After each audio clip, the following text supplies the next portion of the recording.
Hello my lovely Aquarius, welcome to June 2020. I think you were my highest viewer actually for May, so thank you very much for that. Okay, consistently actually you and Cancerians have been my highest viewers for the last 3 years. So a bigger, even bigger thank you for that. What do we need to know? June is a busy month. Astrologically, stuff is going down.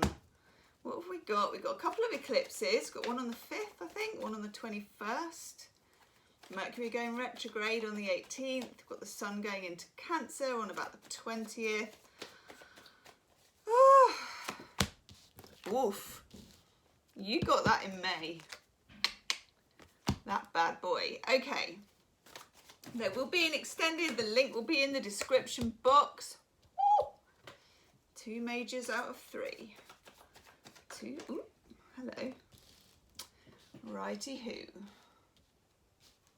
Righty-hoo. You. Hey, baby! That is a nice card. Oof. It's clearly a month for you, Aquarius, to expect the unexpected with this reading.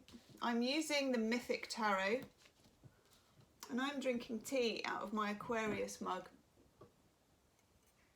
If you can see that very well from there, you probably can't. There, Aquarius, I know. Drinking the tea and spilling the tea on June. How are you doing anyway, Aquarians? You've had some interesting readings over the last... It hasn't been that easy for you actually over the last 6 months. But it looks like June's a bit of a game changer.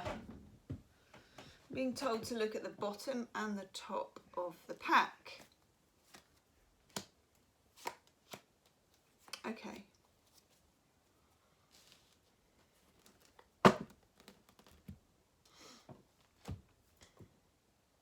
In the middle of your reading, the 2 of Cups. Loud, proud, and Venus in Cancer. This is a beautiful card. Here is Eros coming to rescue Psyche off a rock. Okay. But we also have this Tower energy and we also have the Hermit energy. Above the 2 of Cups, the Tower. There's good old Poseidon causing a bit of a storm. And what happens during that storm, Aquarius? The Tower comes down.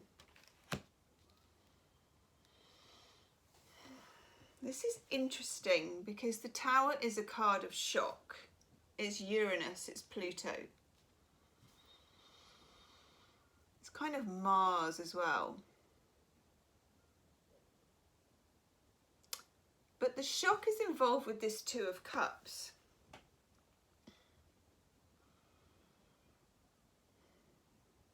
It's interesting because up here next to the Tower, I've got the Hermit, okay?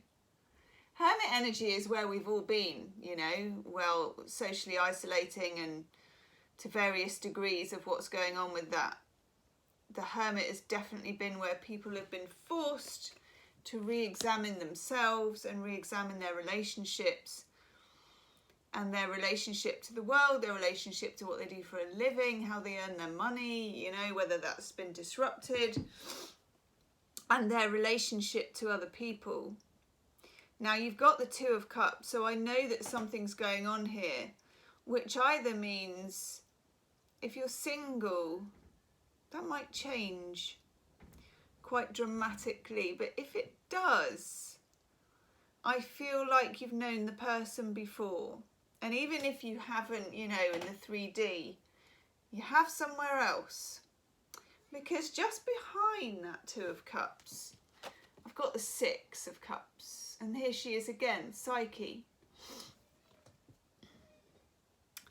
Now, here Psyche's on that rock, and she's being rescued by Eros, the god of love. And here Psyche is on the rock, thinking about him, casting her mind back, longing. You know, the 6 of Cups is a childhood sweetheart kind of a card. It's a sense of nostalgia. It's a sense of looking back to love.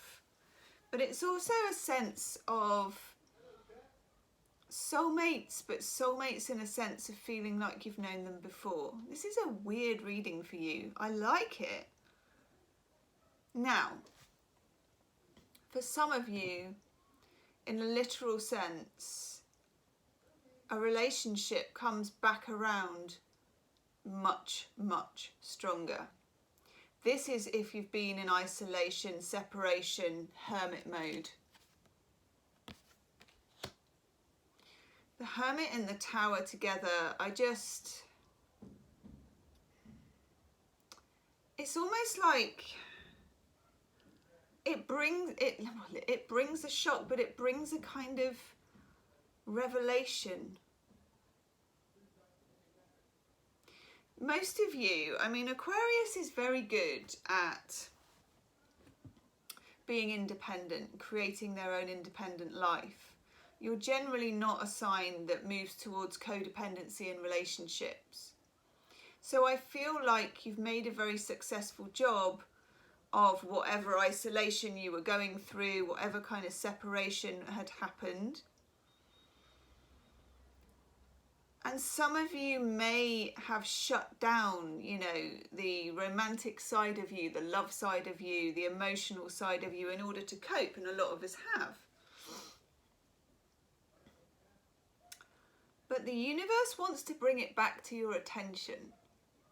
And it's going to do that somehow with this 2 of Cups and 6 of Cups. And it's going to do it in a way that is almost mythological. For example, the Tower and the Storm. If you can imagine an ex being washed up on the shore, you know, they didn't even know which direction they were going in. They're like a message in a bottle. And they kind of roll up on your beach, and there they are. You know, and you've been doing your kind of, you know, Tom Hanks in that film where he's on his own on the island. You may have been in that mode, you know, letting it all hang out on the island on your own. And then suddenly, pff, this fish lands on the beach. It's a weird concept. For 1 or 2 of you, during the lockdown, and an ex might have decided that they were moving. And this may affect you somehow. Or you might have decided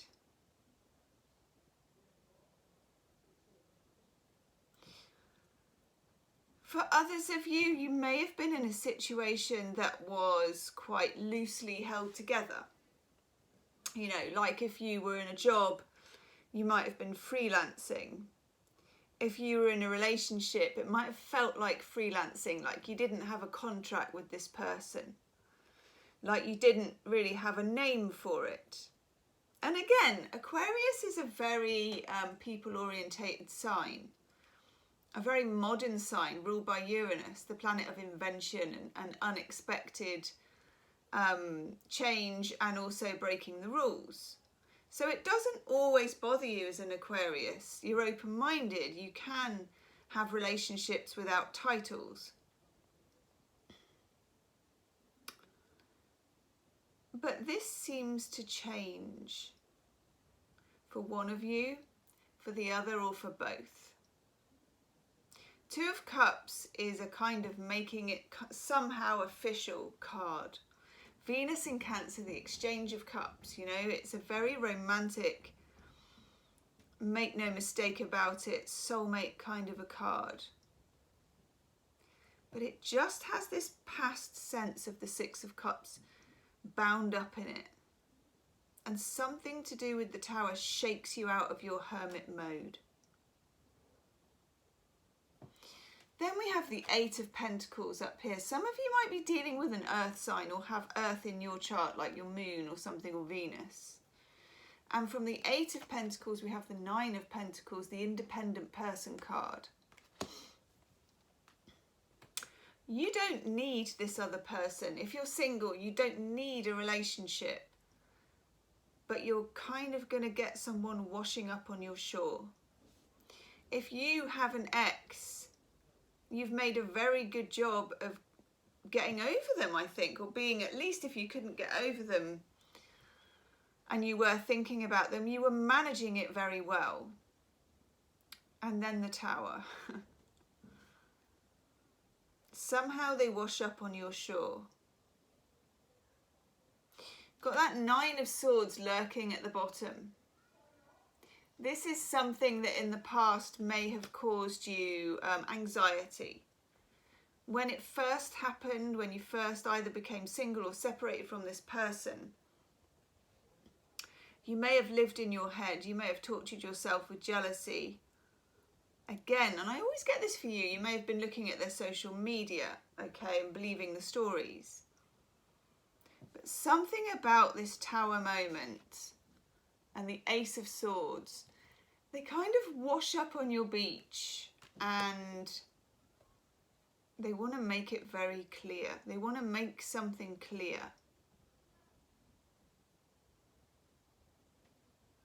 And then over here we've got the Page of Pentacles. It's kind of been a long time coming.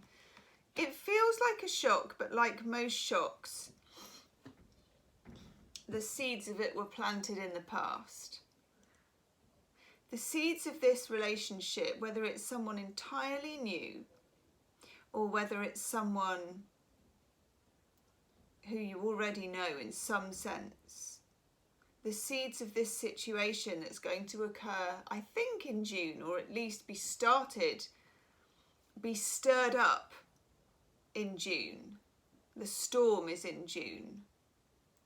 And also, of course, we've got the two eclipses, haven't we? Sagittarius and Gemini. That's going to be interesting. Have a look at the astrology for that. Google the astrology, go on Cafe Astrology. And do subscribe to the channel if you haven't already. Make sure the wiggly bell is activated because I'm going to do loads of random love readings soon. It feels like the storm happens in June and then someone is washed up on that boat. Let's have some Romance Angel Oracle cards. Your reading is quite mysterious. I like it. Because who doesn't like a shock of the Two of Cups? You know, it's nice. But it's not without a price. There is something, and most of you I think will know what I'm talking about. Yeah. Straight out with the Deception card. For some of you, the person you were involved with was deceiving themselves and you knew it.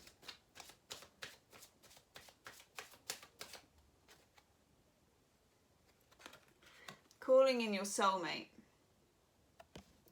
Your prayers, affirmations and visualizations help bring you together. So for those of you that, I mean, that is a card of calling someone in. It's longing, it's thinking, it's meditating on someone.